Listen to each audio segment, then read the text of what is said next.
USPS, you can bank on it. In 2014, the Office of Inspector General of the United States Postal Service released a report containing a surprising recommendation. Post offices should offer their customers banking services such as refillable debit cards, check cashing, and offering small loans. So here I'm saying that the Inspector General of the USPS released a report that contained a surprising recommendation. And then I'm putting a colon and describing what that recommendation was, that post offices should offer their customers banking services. So the way it's written is good. So I'm going to keep this. Now here there is no punctuation after recommendation. Instead, there is a semicolon after offer, which is incorrect. So one, we need a dash or a colon here. And second, this semicolon is wrong. Okay, the comma is not a correct punctuation at this stage. A dash or a colon is needed. Okay, a dash is good, but as I said, this semicolon is wrong because that would require both sides of the semicolon to be independent sentences, and that's not the case here. So A. Now, post offices should offer their customers banking services such as refillable debit cards, check cashing, and small loans, right? I don't have to use the verb offer here because this is a list, so I need to follow parallel structure. Services such as refillable debit cards, this is the noun, the service, check cashing, the second service, and small loans. So just C is correct. Offering, to offer, and offer, anything that has a verb is wrong. Although the idea may seem strange at first, postal banking has benefited people in many parts of the world and could do so in the US as well. A postal banking system would rely on the existing network of post offices to provide essential financial services to residents throughout the US. In some countries, such as Brazil, post offices partner with commercial banks. In others, such as Japan, the postal service itself acts as a full-scale bank offering loans and savings accounts. Which choice provides the best transition from the previous sentence to the sentences that follow in the paragraph? In a country as large as the US, the post office network is quite extensive and wide-reaching. Such systems already exist in 50 countries and provide services to about 1 billion people. According to a 2014 survey by the Pew Charitable Trust, about 70% of those surveyed were indifferent to the idea of post offices offering financial services. If implemented, people could cash checks, buy stamps, and mail packages all in the same place, the post office. So I think B provides the best transition statement because here I'm talking about the benefits that could accrue to the US if post offices started acting as banks. And then I'm giving examples of countries where this is already in place and how it benefits those countries. So such systems already exist in other countries would be a good transition statement. The fact that the post office network is extensive and wide-ranging, that does not flow into the example of other countries, so not A. The number of people that were indifferent to the idea, that's not relevant at this stage. And the fact that people will be able to do all of this in the same place, that's already been talked about in the introductory paragraph, so not D. The diverse array of successful postal banking systems around the world shows that post offices can provide many of the same services like banks. So like banks doesn't make sense here. I could say post offices can provide many of the same services as banks do, right? Because I'm talking about an action, providing a service. So I should compare it to the action of a bank providing the same service, right? So this is not correct. Of banks is also not correct. That banks provide, this is fine. Post offices can provide many of the same services that banks provide. So this is correct. With those offered by banks, you cannot have the comparison starting with. So D is not correct. There is a real need for an institution to fill this role in several parts of the US because people have increasingly been looking to switch from nationwide bank branches to smaller independent banks. An average of more than 2,300 bank branches closed in the US each year in the time period between the years 2010 and 2013, leaving customers in many parts of the country living in bank deserts. Which choice most effectively introduces the main claim of the paragraph? So I don't think it's no change, because here I'm talking about people switching from nationwide banks to smaller independent banks. But there is no mention of why a post office would be needed here, because if an independent bank is providing that service, then you don't need a post office. So it's not A. Many branches of nationwide banks have closed in recent years. So this is a good answer, because that is why we would need a post office, because bank branches have closed. So I like B. People who relocate frequently want to do their banking at a familiar branch. That's not relevant to opening a post office as a bank. So it's not C. The USPS is trying to increase its customer base. No, the fact of USPS increasing its customer base is not pertinent here. Here we are talking about people who are unbanked because nationwide banks have closed their branches. Now, an average of more than 2,300 bank branches closed in the US each year. Now, this is way too wordy, right? In the period between the years, right? I don't need to say all of that. I can simply say between.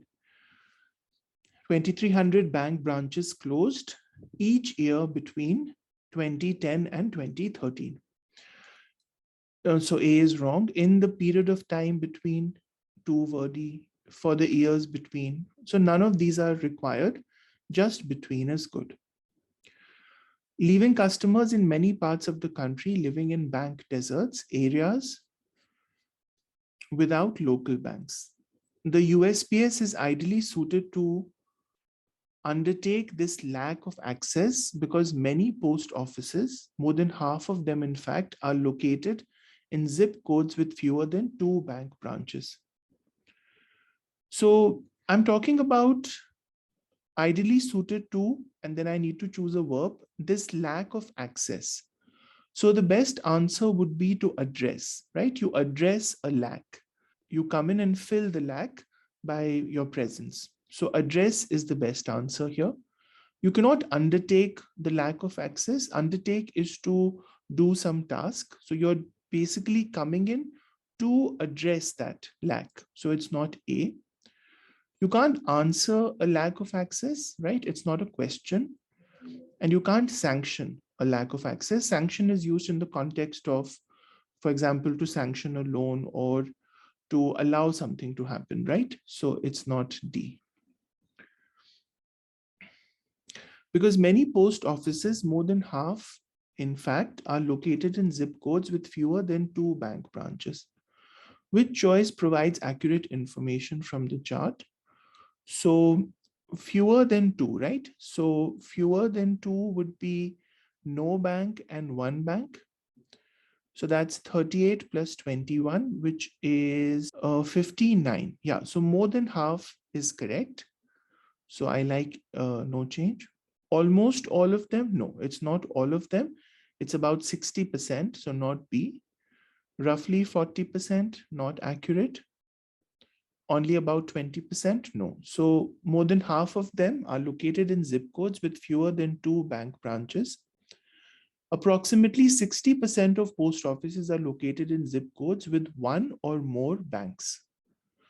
The writer wants to conclude the paragraph with accurate, relevant information from the chart that most effectively reinforces the point the writer is making, which choice best accomplishes this goal. Now, what we are saying here that 60% of post offices are located in zip codes with 1 or more banks, which is true, right? Because you have 62% located in 1 or more banks, but that doesn't really help me take my argument forward, because what I'm saying here is that there is a real need for post offices to work as banks because there are many parts of the countries that are unbanked. So if I say that 62% have at least a bank, that doesn't really help me. So I don't like A.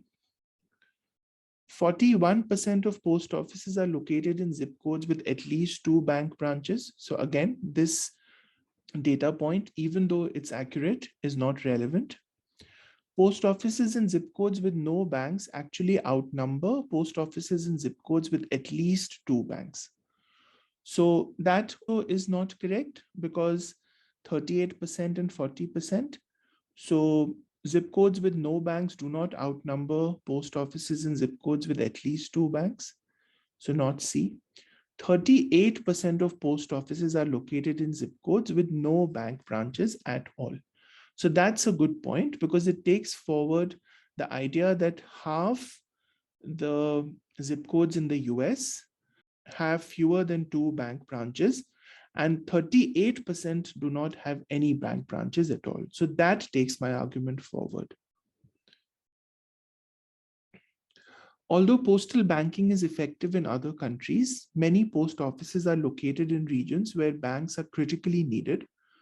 Some critics of the proposal contend that post offices are ill-equipped to act as banks. So here I need to first decide the break in the sentence in terms of the dependent and independent clauses. So this whole part till here is the dependent clause. And this part till here is the independent clause. So I'm saying that although postal banking is effective in other countries, many post offices are located in regions where banks are critically needed. So these are both the points that I'm raising in the dependent clause. Some critics of the proposal contend that post offices are ill-equipped to act as banks, right?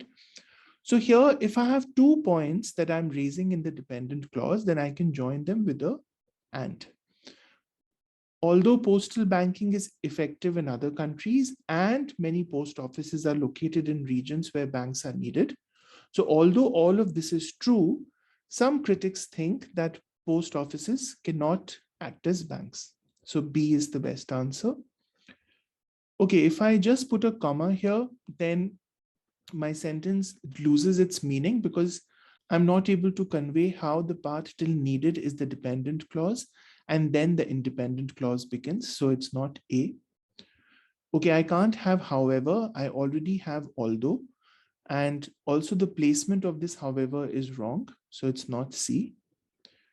And I can't have a dash here because if I needed to have a dash, that would start an additional piece of information. So I would need a closing dash. And there is no closing dash. So D is wrong. Postal banking would indeed significantly expand the range of the USPS's duties. However, as Inspector General David C. Williams notes, US post offices currently offer many similar products. So, however, as Inspector General David C. Williams notes. Now here, I don't need a comma after Williams because this is the subject and this is the verb. So there's no requirement for a comma between them. Now, I would definitely need a comma after however, because this is a connector. So B and C are wrong.